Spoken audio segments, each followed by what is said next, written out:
I'm Mary, and today we're going to talk about invasive species. So what is an invasive species? An invasive species is an exotic species that has kind of gone out of control to the point where it's causing harm to the environment or to your health or to the economy.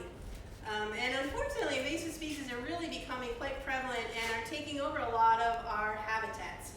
And one of the main things that invasive species affect is actually our plant and insect population. And you might think, well, who cares? They're just bugs. Well, actually, insects are really, really important to our ecosystem. They provide food for all of birds and frogs and things that we really like. They even provide food for people. In a lot of countries, they provide food for plants. Some plants will eat them.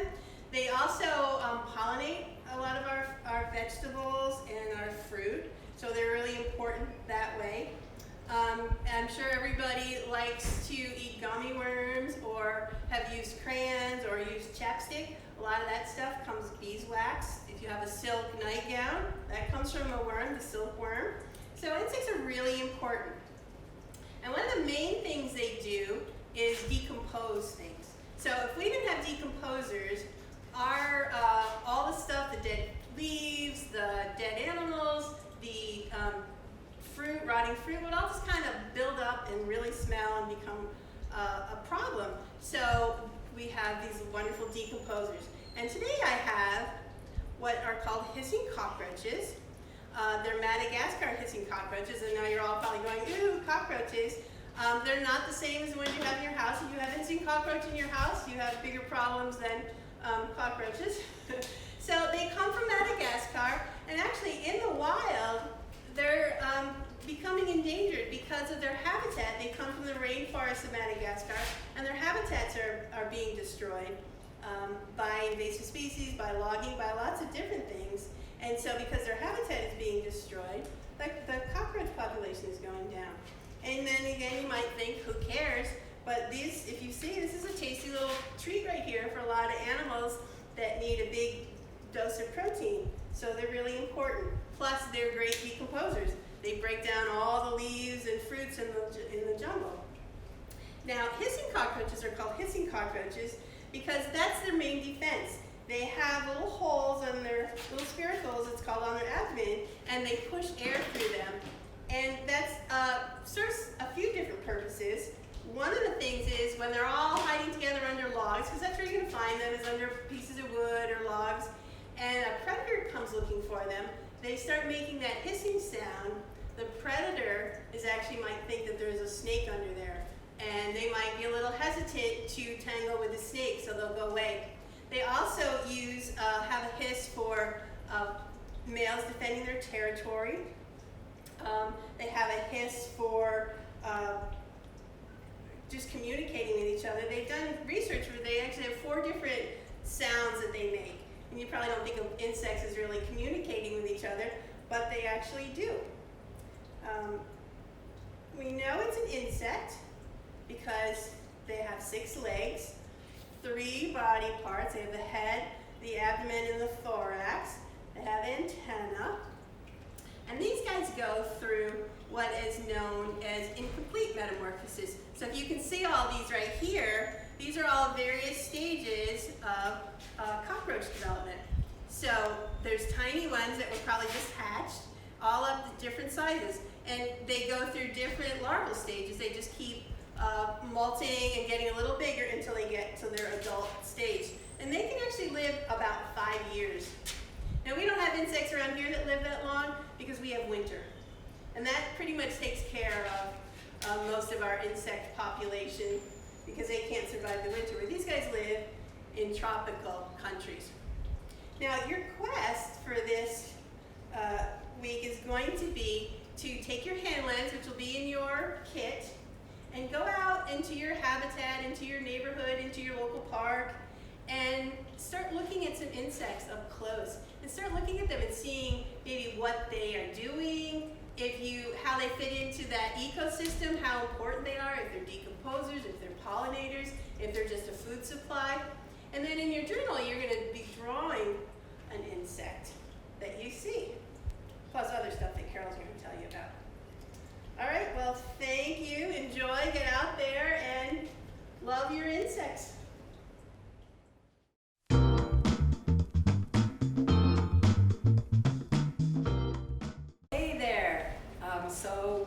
topic for today was insects as invasive species, and how important it is to protect our species of insects that are native to our lands and habitat, and not the ones that come from other areas that may look pretty, but they do terrible things. So today, your journal will begin to look like this. It's invasive species, journal number 2. And today I would like you to, what is your super, can you have a super bug that can protect your habitat? And I'm just, I started to draw a flower, and then what does your super bug do? And my bug starts out as a spiral, and I haven't quite finished it because these take time, and it'll look like this, and I haven't colored it in yet. And what is its superpower? And mine will go around to the different habitats and eat anything that doesn't belong there. And then you can see my pages are blank because I still have some work to do. And this is really fun for you to do, again, to connect what Mary talked about and what I'm doing now. So today's project, we're going to make this very cool hanging. This could be used, you can hang it later, but it's just a butterfly with aluminum foil embossing. And what you need is, and you'll get in your kit, is this stencil with a butterfly. And what I did is I put pipe cleaners on, okay? So I'm going to take my pipe cleaner, my glue stick, and I'm just going to put some glue down like this, just to get this to stick for me, so it won't move. Perfect. And I'm going to take, I made this coffee filter. I took a coffee filter. I like to wrinkle mine up. I took some paint and a brush, and I just dabbed, and I created this. And I'm going to take my glue stick. Now, I did it over wax paper. When I colored the coffee filter, I did it in wax paper. And this one I just did, so it's still wet. It's better if you wait till it's dry. I'm going to just press it down. And then you just have to let it dry, okay? The fun thing comes next. This will dry. You flip your aluminum foil over, and I'm going to press and try to get my butterfly to come through on the other side. And it will come through.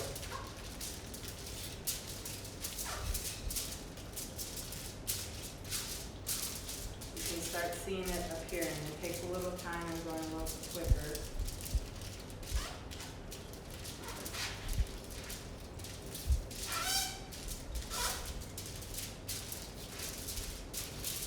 And then what I'll do, when I'm ready, I'll take my scissors and I will cut this down with scissors.